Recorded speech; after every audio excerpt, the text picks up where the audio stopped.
And we are continuing our Disneyland Resort Spotlight with the creme de la creme, Grand Californian Resort and Spa.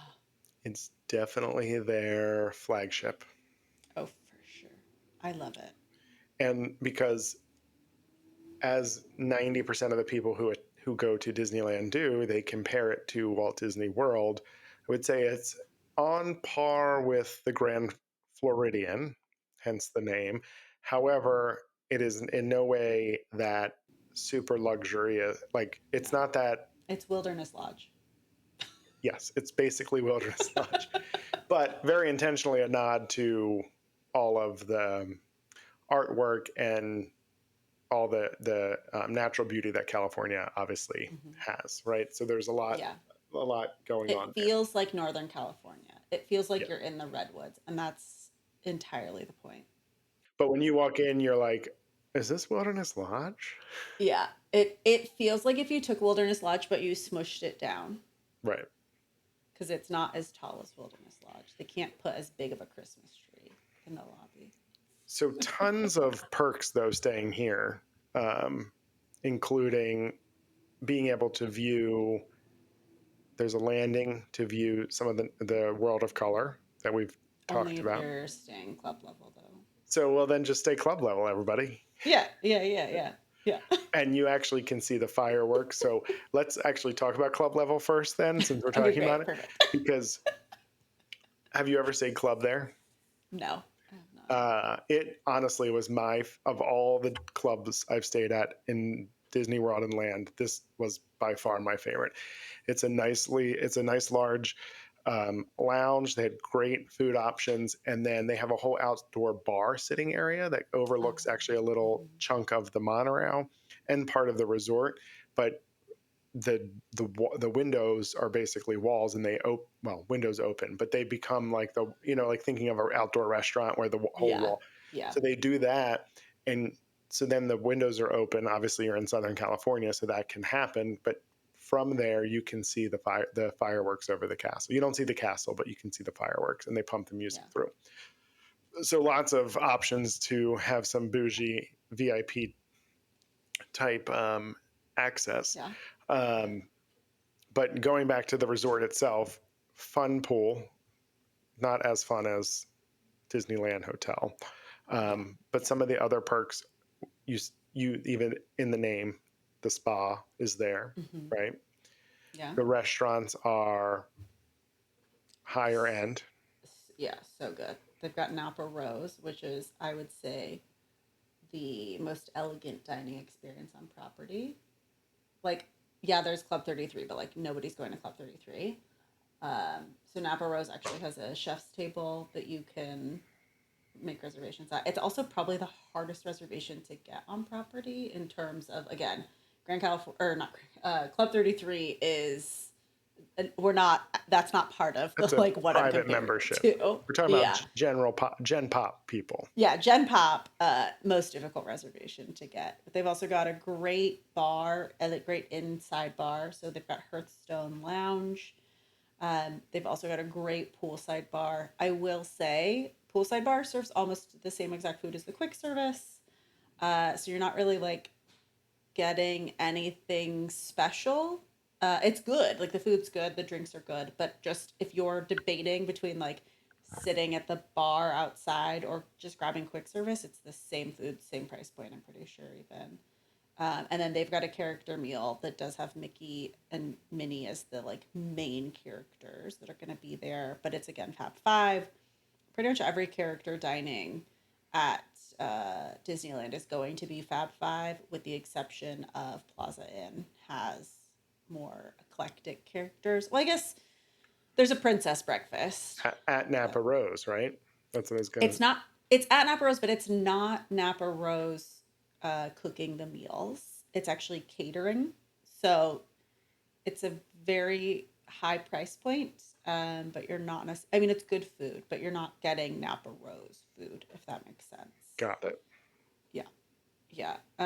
But they do. Yeah, they have the princess breakfast, which is hundreds of dollars per person. That's not an exaggeration. I think you get to meet a minimum of five princesses. And it varies. There's no set, like this princess will definitely be there. It's a little more intimate though than some of the princess. Yeah. They're not just flying by the table, right? Right. Right. Yeah. So you're going out into the courtyard as a small group and having more personalized interactions, which is really great. And like I said, the food is good. And you also every child gets a take home gift. I think they get to pick between like a necklace and something else. Like it's a nice enough gift. Uh, is it hundreds of dollars for a meal? Nice enough. I don't know about all that, but These rooms though are so all right. So the restaurants on point, right? Great yeah. ones. A couple bar options. You Mm-hmm. have two character experiences that you can get to without even leaving the property. You can get to the Mm-hmm. spa, the You've got rooms, the coffee cart that's out in the the lobby. coffee cart.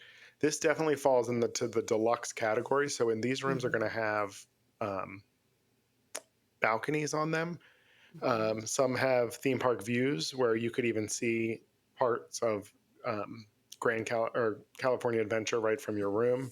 There's also downtown Disney views. There are downtown Disney views because if you've ever walked down in downtown Disney, sometimes if you look up, you probably don't even look up, but if you do, you would realize Yeah, that you above would some of see the that the stores hotels are are. some of the rooms. Yep. Um, and speaking of which, it's that close, right? The location Mm-hmm. is the most prime location ever.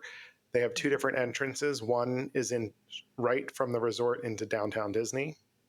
The other is right from the resort into Grand or California California Adventure. You you keep wanting to I call know. the this I is know. it's hard. I understand. It's like the Pixar place, Yes. Pixar Pier. Yes. Yeah, yeah, it's hard. It is nice though. You have those dedicated entrances. What's the bear ride with the water? Grizzly River Run. Okay, Grizzly River Run. I rode Grizzly River Run and was back in my room in 4 minutes, right? Mm-hmm. Drenched, soaking wet, back in my room in 4 minutes to change, right? Like that. Mm-hmm. There is no other Disney hotel that has direct theme park entrance like that in world, or obviously In not the anywhere else in the world. stateside parks, yeah. Yes. So pretty wild, pretty Mm-hmm. convenient too. And the theming is really cute because it's like orange trees and it's got Chip and Dale. So there's like nods to characters. It's a lot of dark wood, which is really nice. And I know if you listen to my Disneyland hotel episode, I don't like the bathrooms at the Disneyland Hotel, but I do like the bathrooms at the Grand Californian. The caveat here is that if you need a tub, that may not be an option. Like there are tubs available, but I'd say the bulk are showers only. So you'd have to So, request that, and it would just be a mhm. request. Yeah, Now, if we're being honest, though, price point is it's high. high. It's really It's high. high. There, but also prior to last year, Grand Californian was the only Disney Vacation Club villas option, and those villas were almost impossible to book. I think So now that there was only like 30 of them to begin with. yeah, it There's was a so very few. small inventory. And for those of you who don't know about Disney Vacation Club, essentially, if people have Disney Vacation Club at that property, they have priority. So the people who have that Grand Californian already, like no one else is booking them, it's only them. So the nice thing is we now have more inventory for larger rooms at the Disneyland Hotel, which did not previously exist. But Grand Californian, the price point is high. There is a reason that price point is as high as it is. Like Chris said, you are literally stepping foot into the park from the lobby, which is also a drawback. You have rooms that overlook Goofy Sky School, which is an obnoxious roller coaster. It's one of those little like what do they call them? Like The the runaway mouse. mouse, the runaway mouse. Yeah. Yeah. Yeah. So there are rooms that overlook that. And if the park is open until 10 p.m. and you want your kid to go to bed at 8, then and you have a room that is right outside that Right. coaster, that's a problem. Same thing with downtown Disney. Downtown Disney doesn't close until like midnight in the summertime. And if you've got a room that's overlooking downtown Disney, you essentially have a room overlooking an outdoor mall that locals are sending their children to. So like it's going to be loud. There's going to be noise. You know, Disney obviously does their best to mitigate these types of things, but keep in mind that if you are staying someplace that is this close in proximity to the parks, it's the same thing as living in a city, right? Like, yes, it's great because everything is so accessible, but the trade-off is that you have to deal with the noise and all of the other things that come with being in that close proximity. Right. So and it's a long hotel. It's a very, very, very long, like Chris was saying, that you've got rooms that are above shops. So it can, yes, you manage to get back to your room in 4 minutes, but it might take somebody else 10 to 15. Well, the layout isn't also direct, right? In general. Yeah. So it's not this Yeah. like nicely organized straight Mm-mm. line hotel. It It's is not. very much Yeah. like nestled into this weird space. Yeah. But going back to price point, like we're looking at 800, probably 800 plus a Yeah. night.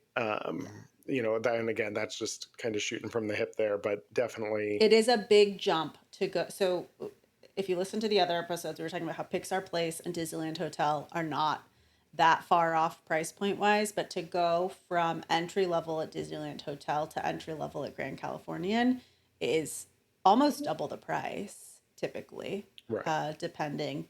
I mean, if you want to say going from standard view at the Disneyland Hotel to a downtown Disney view at Grand Californian, you're definitely double the price there. For sure. And then if you're doing club level, you're paying at least $1,000 a night At least. minimum. At least. But Crazy. according to Chris, it's worth it. So, But think about how close you are too. So it's so much easier to get back to enjoy the club level when you're in the parks, mm-hmm. right? Yes, So that is very true. you can go back, you can have your mimosa in the morning and, um, all the things. Yeah. So, yeah, I agree that there could be some downsides in terms of noise and room location, but outside of that, for me, there's really nothing Yeah. comes to mind. I will say it's a very confusing lobby. I don't know if you feel that way. I feel like the lobby itself, you walk in and you're in a big room. But It's then as not soon as you want to centered. get That's yeah. why, But right? as soon as you want to get to downtown Disney or into the park, it is very confusing figuring out how to get Yes. out because you end up walking through the convention center in order to get out, and that is confusing for a lot of people. And it's the same thing if you want to go to the quick service location. Like it feels like you're going in the wrong direction, Correct.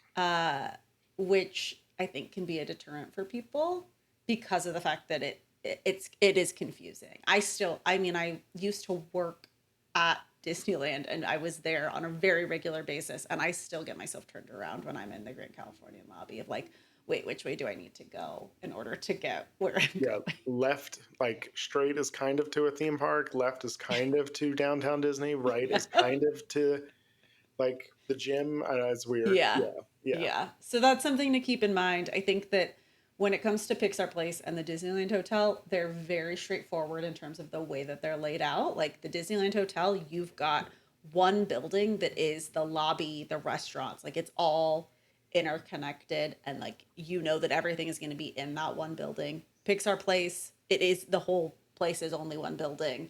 And Grand Californian is just because of the way that it's spread out and the way that you can access all of these different things, it can be more complicated. but you won't be disappointed. We hope that you're finding these helpful. We want to make sure that you know what you're in for when you go to these places and where you're staying. Because at the end of the day, while it's only a place for you to rest your head, if you're not having a good night's sleep, you're having a bad vacation. Let's be Yep. honest.